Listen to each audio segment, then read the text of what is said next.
Buen día, nosotros somos Sofía, Pablo y su servidor Javier. Vamos a presentarles cómo se realiza una prueba de espirometría y en qué consiste.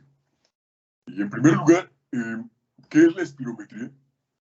La espirometría es una técnica que por medio de un espirómetro analiza los distintos volúmenes de aire que el pulmón es capaz de movilizar. La siguiente imagen muestra el esquema de un espirómetro convencional, formado por una campana introducida en un recipiente cilíndrico y sellada con agua. Los cambios de volumen en la campana, producidos cuando se respira a través de un tubo conectado a la misma, se trasladan a un registrador gráfico o a un microordenador. El resultado son curvas volumen-tiempo con respecto al tiempo, donde se pueden evaluar los volúmenes y capacidades. El volumen de aire inspirado o expirado en cada respiración es el volumen corriente o volumen tidal.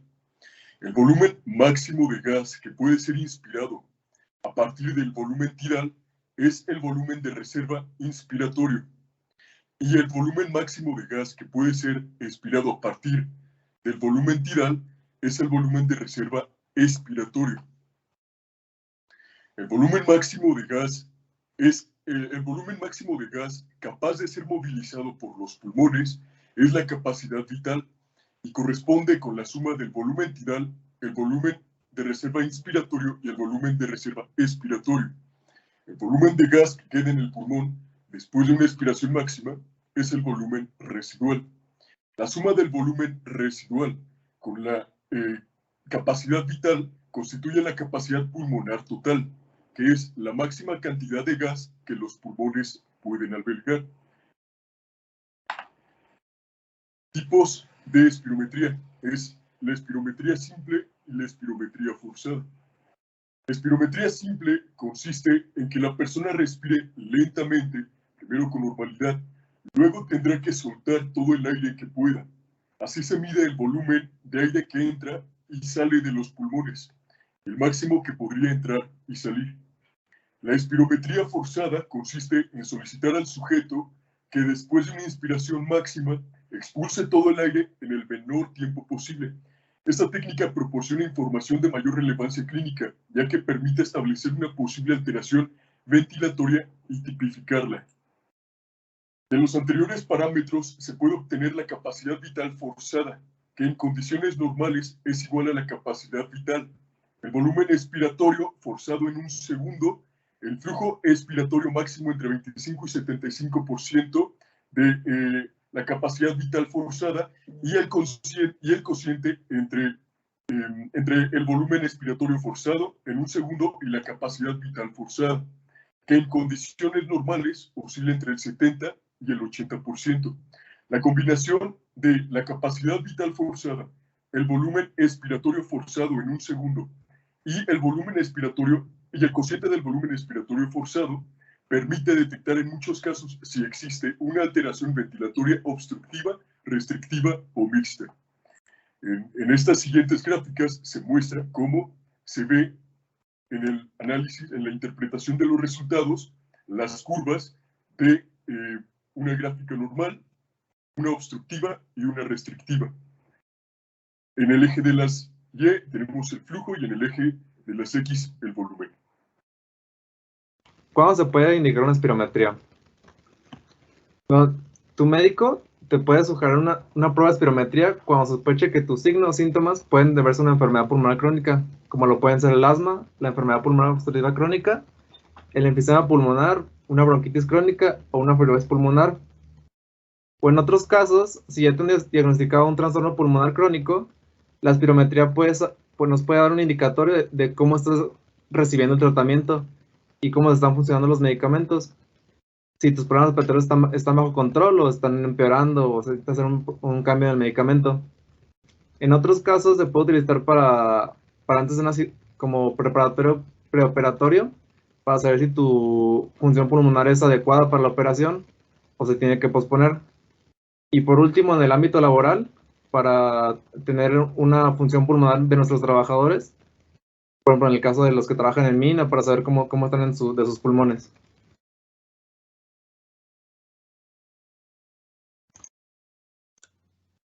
¿En qué consiste la prueba de espirometría? Bueno, como ya sabemos, durante el examen, la persona encargada de hacer la prueba va a utilizar un espirómetro, que es una máquina que va a medir el aire que se exhala. Primero, el paciente va a respirar lentamente con normalidad y luego va a inhalar todo el aire que pueda para posteriormente exhalarlo con una máxima fuerza. Es importante decir que en adultos esta exhalación tiene que durar al menos 6 segundos y en pacientes pediátricos menores a 10 años tiene que durar 3 segundos. También, bueno, esto ya lo mencionaron, que esta prueba sirve para descubrir y diagnosticar enfermedades pulmonares como estas y las anteriores. Y es importante recalcar que esta es una prueba muy corta, de duración aproximada de 10 minutos, y es una prueba indolora, es poco invasiva, no invasiva. Algunas recomendaciones que nosotros les vamos a dar a los pacientes antes de la prueba es que no se requiere de ayuno, pero sí se recomienda una alimentación ligera.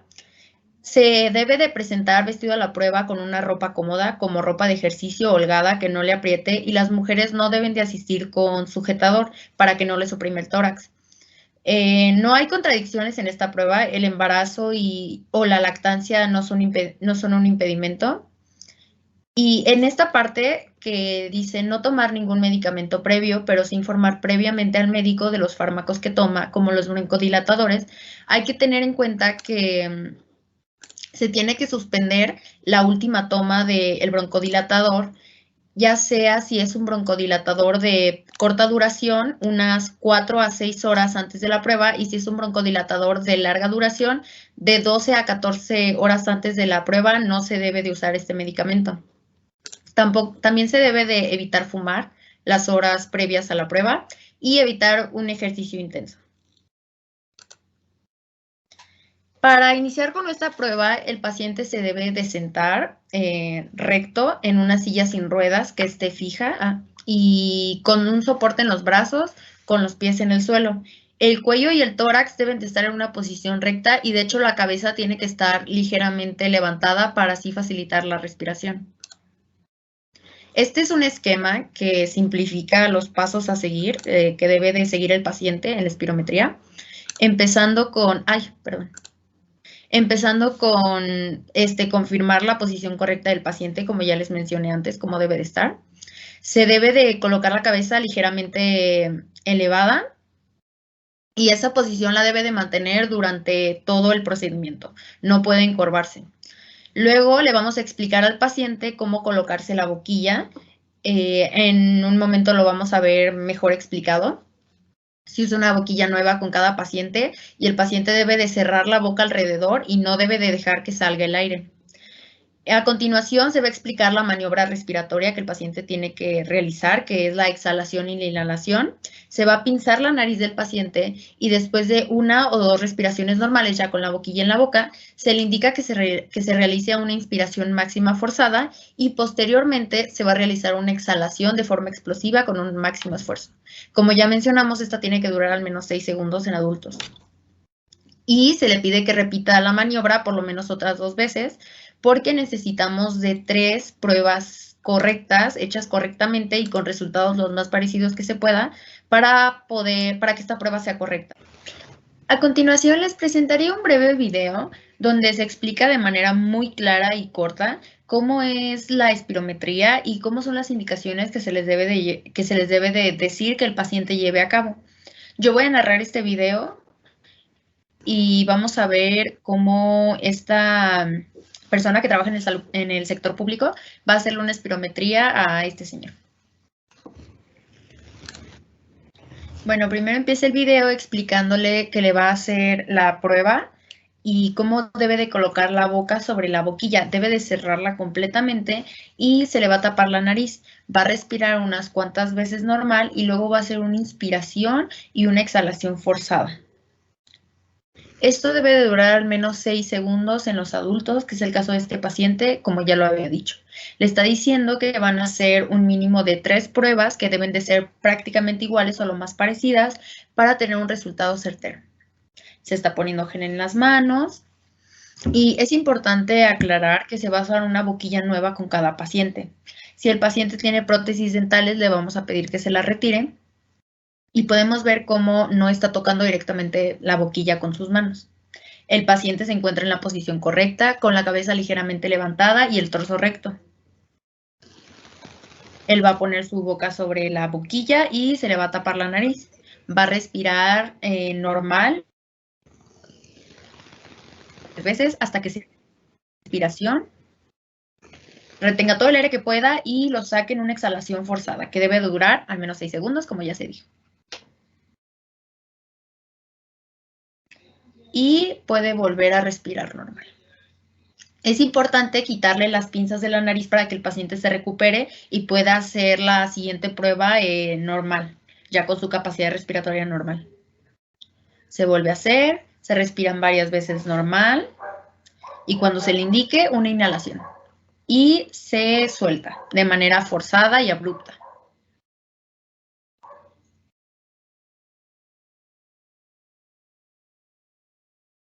Se recupera el paciente.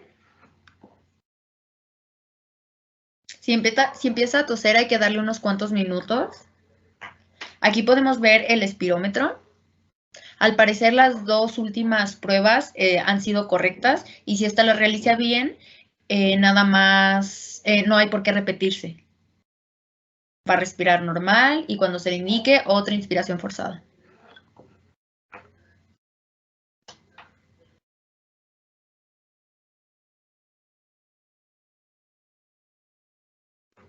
Cuando termina, vuelve a tomar aire, se le quitan las pinzas y vamos a ver si las 3 pruebas son lo más parecidas. Parece que sí, entonces no hay necesidad de repetir este procedimiento. Aquí se va a quedar y eso fue todo. Gracias. 2, 3. Bueno, y ahora hablando puramente de los resultados. Siguiente. Bueno, los resultados que nos va a arrojar el espirómetro tienen que ser comparados por unas tablas base, ya que dependiendo de cada persona, estos varían los volúmenes pulmonares, como son por el sexo, por la edad, por la raza, por el peso y por la talla. Esto se tiene que individualizar a cada paciente. Nosotros conociendo eso, hacemos una comparación con las tablas y ahí podemos obtener si el paciente está muy mal, fuera de su rango, o muy bien, o está en el rango normal. Siguiente. Bueno, esto sería un ejemplo de lo que nos va a arrojar un espirómetro. Aquí podemos ver la gráfica, que son las que nos comentó mi compañero Javier hace rato. Pero hablando de lo que vienen siendo los resultados, lo que nos va a importar va a ser la parte del FBC, el FEV1 y la relación FEV1 con FBC.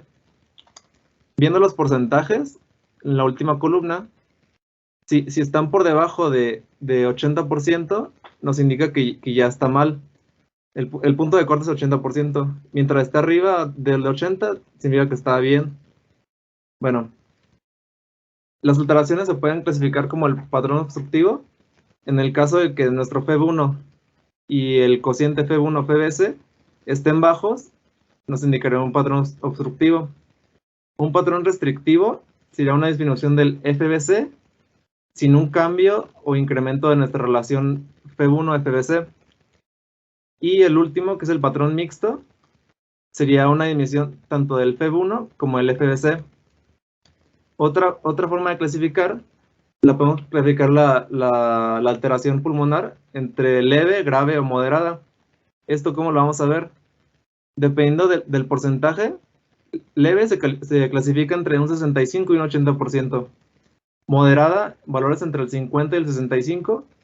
Severa, entre 35 y 50. Y muy severa en valores menores al 35%. Y sería todo. En conclusión, la espirometría es una prueba fundamental para evaluar la función pulmonar.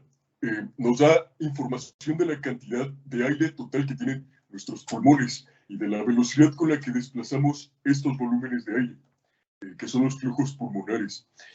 Como se puede sobreentender, es una prueba básica en el estudio de las enfermedades respiratorias, que sirve para valorar el rendimiento pulmonar y además el estado de la salud. Se trata de una prueba muy simple, pero que nos aporta una información muy valiosa, Es sencilla y rápida de realizar, fácil de interpretar, no irradia y da una gran información, tanto de nuestra salud respiratoria como de nuestro pronóstico de supervivencia. Es un procedimiento esencial en el diagnóstico y seguimiento de todas las enfermedades respiratorias, por ejemplo, la EPOC, el asma bronquial, las bronquiectasias, etc. Sirve para valorar el riesgo quirúrgico y complicaciones en intervenciones de cirugía torácica y cirugía abdominal. En los últimos años se han descrito diversas importantes aplicaciones de la espirometría fuera del campo del sistema respiratorio. Está demostrado que una espirometría normal supone un riesgo de 4 a 6 veces mayor de padecer cáncer del pulmón con respecto a sujetos con espirometría normal. Debemos hacer lo posible también para poner la espirometría al alcance de las personas fumadoras y o con sistemas respiratorios. Y por su atención, muchas gracias.